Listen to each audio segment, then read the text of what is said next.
La gracia de nuestro Señor Jesucristo, el amor de Dios y la comunión del Espíritu Santo estén con nosotros. Amén.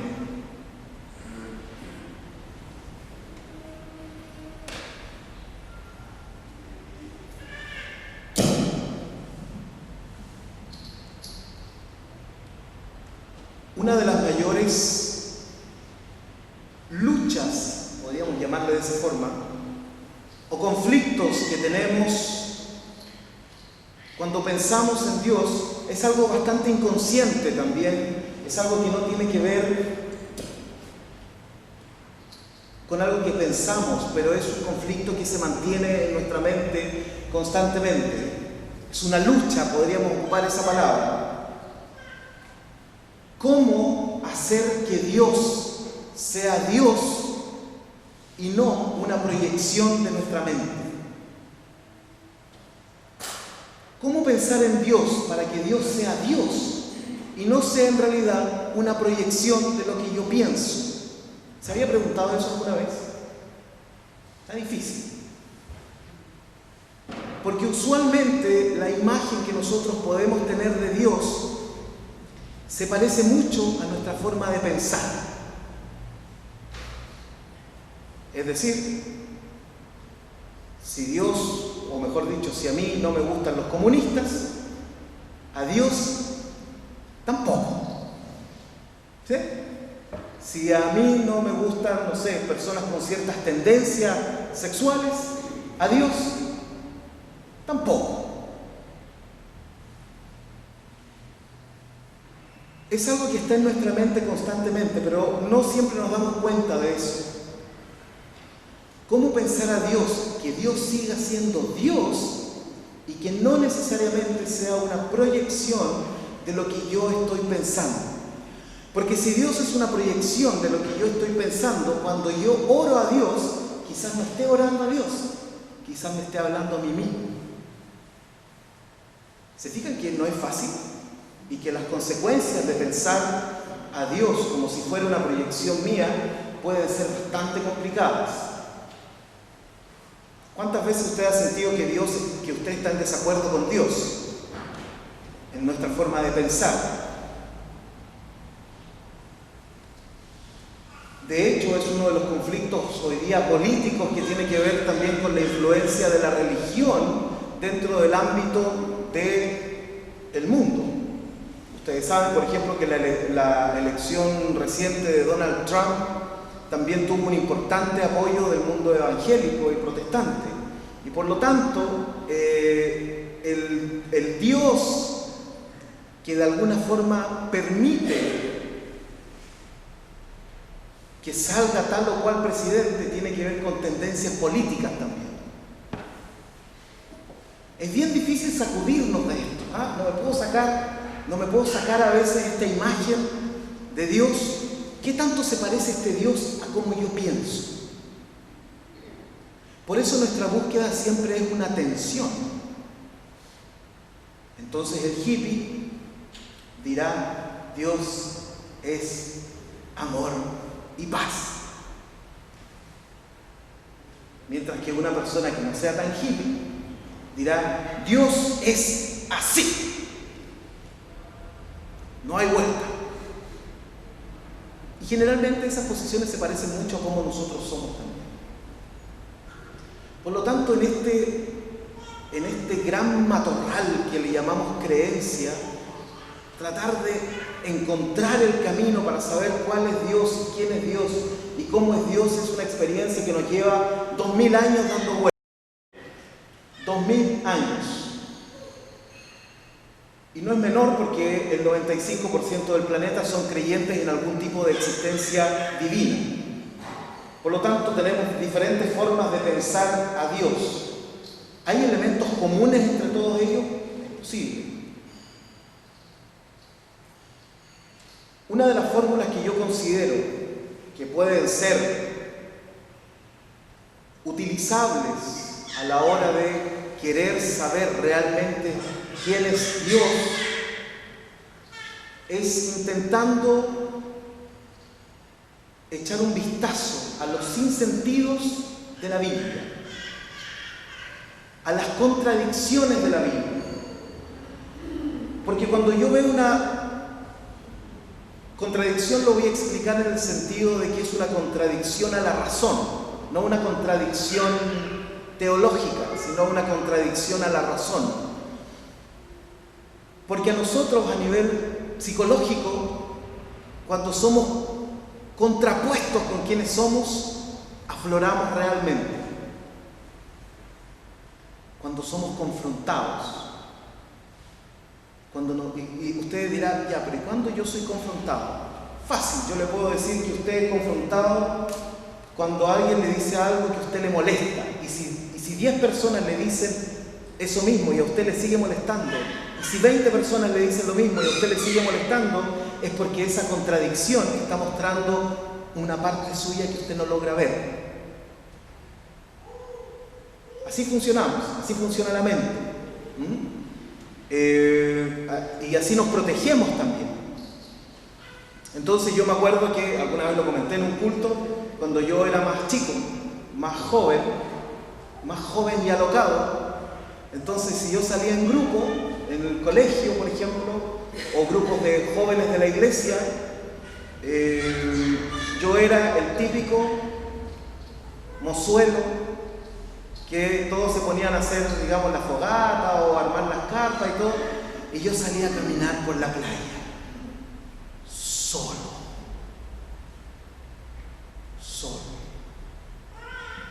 pero que me estuvieran viendo, pero solo. Entonces una vez un compañero me dijo, Emir, ¿por qué siempre te las das de ser especial? Eso fue como una verdadera patada. Yo le dije, ¿qué te crees? Mal joven, mal muchacho, que me vienes a decir esto a mí. Yo no me quiero creer especial. Lo que pasa es que soy místico. Y en realidad todos sabían que yo quería ser el especial. Cuando fui confrontado con eso, esa contradicción, porque para mí era una contradicción, cuando fui confrontado con esa contradicción, me duró bastantes años el darme cuenta de que sí, era verdad. Era verdad. El otro día estaba conversando con una persona y me decía, pucha, es que siempre me pasa que cuando estoy en grupo, de repente me viene como el bajón y me voy. Y como que se había transformado en una constante. Siempre que estaba en grupo le venía el bajón y se iba. Entonces yo le dije, ¿qué es lo que te pasa? No, es que me empiezo a sentir mal. ¿Qué es lo que te pasa? No, es que en realidad yo a veces le doy como 200 millones de vueltas. Entonces aplicamos la terapia del shock, que es esta terapia, esta forma de leer que vamos a ver. Le dije, lo que pasa es que tú quieres llamar la atención.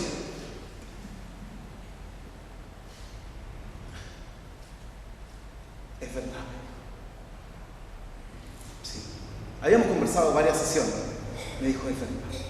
¿Saben que cuando esta persona me dice, ¿sabes qué es verdad? El rostro se le iluminó.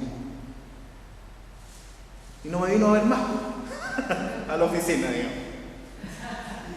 El rostro se le iluminó y en algún sentido siento que algo sanó. Porque fue confrontada con esa contradicción y encontró que en esa contradicción había sanidad.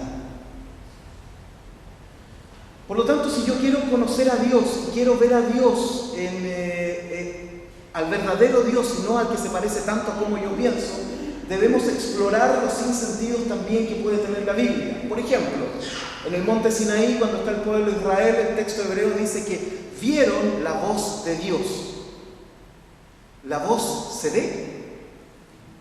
Se escucha, a menos que usted tenga algo que se llama sinestesia. ¿Había escuchado esa palabra? La sinestesia es una especie de cortocircuito de los sentidos y hay personas que pueden ver los sonidos.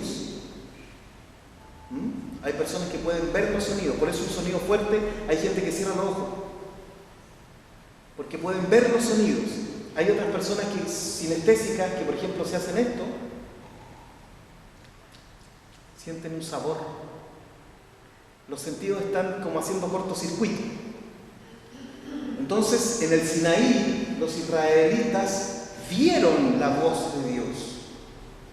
Otro sinsentido que Dios habita en la oscuridad. Cuando siempre hablamos de que Dios es luz, de pronto el libro de Éxodo nos dice que Dios habita en la oscuridad. Pablo nos dirá que Dios se fortalece en nuestras debilidades. Un sinsentido. Hace que los ancianos tengan bebé. Sin sentido. Desde la teología cristiana son tres, pero son uno. Son tres, pero son uno. La Trinidad. Esto es importante porque nos obliga a mirar a Dios no desde nuestra lógica.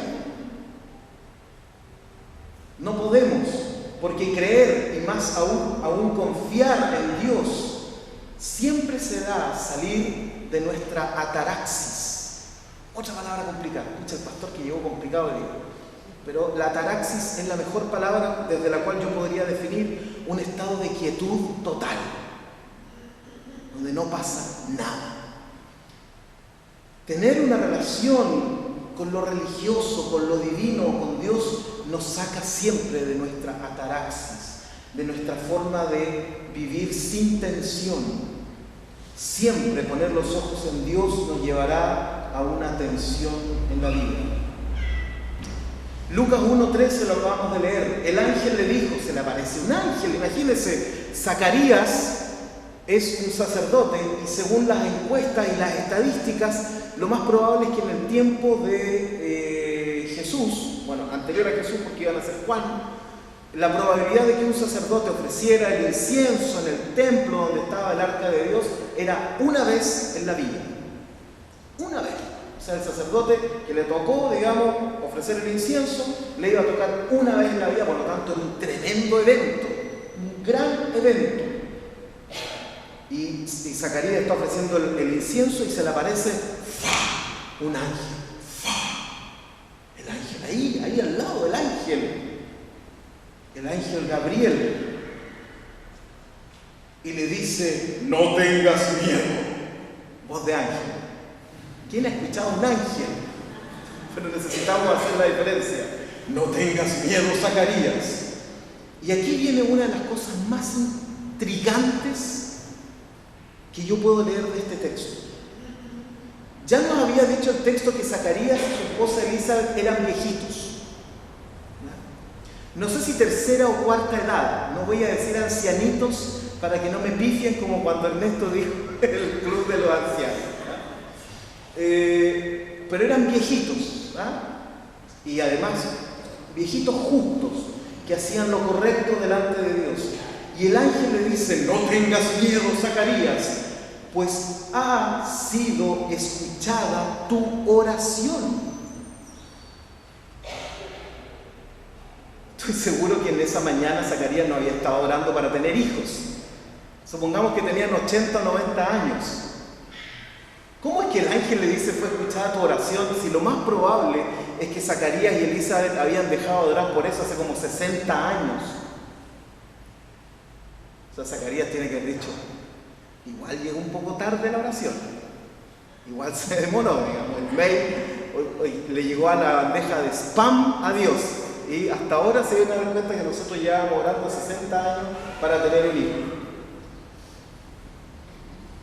Pues ha sido escuchada tu oración, que eso se puede traducir también desde el griego como un presente continuo, es decir, ahora fue escuchada tu oración. Por eso me encanta este texto, porque nos sitúa en un mundo del cual nosotros no somos parte constantemente. El mundo de la eternidad. Porque Dios vive en un mundo que es eterno y la eternidad, por lo tanto, es un presente continuo. No hay pasado. No hay pasado. Si yo vengo orando hace 10 años por algo, Dios está escuchando y recibiendo esa oración como si fuera una necesidad ahora.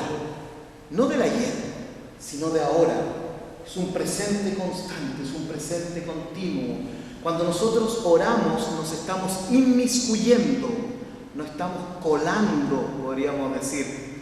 Nos estamos colando en la eternidad, porque estamos entrando en un mundo que no tiene tiempo, en donde siempre es presente para Dios. Cuando nos relacionamos con Dios debemos aceptar que entramos o nos inmiscuimos en una dimensión atemporal. Acuérdense que el texto dice que 1000 años son como un día para Dios y un día son como 1000 años. ¿Se acuerdan de esa historia que yo les comenté hace tiempo del monje que salió a un bosque y se detuvo a escuchar el canto de un pájaro y que cuando volvió al monasterio habían pasado siglos? Este monje había entrado, esta bella historia de este monje que había entrado por un minuto en la eternidad. Para Dios, nosotros vivimos en un constante presente y nuestras necesidades, por más antiguas que sean, son una necesidad de la hora, constante, presente, con la misma intensidad que la hemos venido viviendo hace tanto tiempo. Por eso esto es Adviento, es esperar en Dios. Adviento tiene que ver con la espera. Pablo pensaba que el retorno de Jesús iba a ser en su momento, cuando él estaba vivo. Pablo decía que Jesús va a volver ahora. Pasaron 2000 años, pero para Dios eso sigue siendo un presente. Porque cuando nosotros esperamos desde nuestra lógica, cuando nosotros esperamos desde nuestro razonamiento, desde nuestra forma de medir el tiempo, incluso desde hoy, desde nuestra forma apurada de vivir, en donde lo queremos todo ahora, Dios se toma su tiempo, en la atemporalidad. Orar significa entonces, y creer en Dios significa también un sinsentido. Conversábamos con una pareja el otro día acerca de esto, y la fe es un sinsentido. Si usted quiere algo, y usted necesita algo, y usted tiene necesidad de algo, y usted dice, no, pero si yo tengo fe en Dios, pero si usted sigue intentando resolver por sus propios medios aquello que necesita, no ha entrado en la atemporalidad, no ha entrado a la dimensión de Dios. Porque la dimensión de Dios siempre es un sinsentido para nuestra lógica. Tener fe en Dios significa hacer una locura. Creer totalmente en que Él tiene nuestra vida en sus manos. Siempre y cuando yo le haya dicho al Señor, mi vida está en tus manos. Si no, sigue arreglando los problemas usted nomás, porque su fe no es para eso. Si yo tengo fe y digo, bueno, igual yo voy a ayudarle un poquito a Dios porque quizás Dios no conoce los detalles, digamos. Voy a orar a Dios, pero Dios no sabe cuándo tengo que pagar la cuota. ¿Ah? La fe es un acto del sinsentido, no es racional. Es un acto de fe, entrega absoluta a que alguien que no vemos nos puede ayudar. Esa es la fe que nos transmite la Biblia. Cuando oramos, cuando tenemos fe o queremos tener fe, debemos estar dispuestos a entrar al mundo del sinsentido de Dios. Y es un mundo totalmente sin sentido. Ustedes saben que nosotros vivimos en un mundo en donde hay ciertas leyes que funcionan. La ley de la gravedad: si yo suelto un lápiz, el lápiz va a caer, ¿cierto?, a una velocidad determinada, porque vivimos en un mundo con ciertas leyes que funcionan, ¿cierto?, bajo ciertos parámetros. Pero la física ha descubierto hoy día que hay un mundo más pequeño o mucho más grande en donde estas leyes de la física parece que no funcionan de esa forma. Tienen otro funcionamiento, en donde ciertas partículas pueden aparecer al mismo tiempo en diferentes lugares, y si una hace esto, la otra hace lo mismo, y no estando conectadas en nada. Existe un mundo del sinsentido también, incluso en lo material, mucho más en lo espiritual. Si usted quiere orar, si usted quiere tener fe, debe estar dispuesto a entrar en este mundo del sinsentido, en donde el razonamiento, por lo menos en este aspecto de nuestra espiritualidad, tiene que quedar afuera. Como lo que le pasó a Pablo. Pablo el teólogo, Pablo el rabino, Pablo el hombre que sabía. Tuvo que ser botado del caballo, tuvo que quedar temblando delante de Dios y tuvo que quedar ciego 3 días para darse cuenta que Dios es un Dios real. un sinsentido y una contradicción.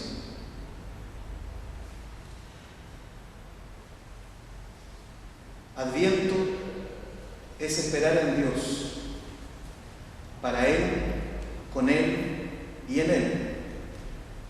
Es confiar en que nuestro pasado sigue siendo su presente. Dios es atemporal y nuestra urgencia pasada Él la sigue viendo como un acto de necesidad hoy. No perdamos la esperanza, que es el contenido espiritual de la espera. Confiemos en Él y su eterno presente y no dejemos de poner nuestras necesidades y deseos a sus pies, porque no tengamos dudas que a su tiempo Él responderá. Que la paz de Dios, que sobrepasa todo entendimiento, guarde nuestros corazones y mentes en Cristo Jesús.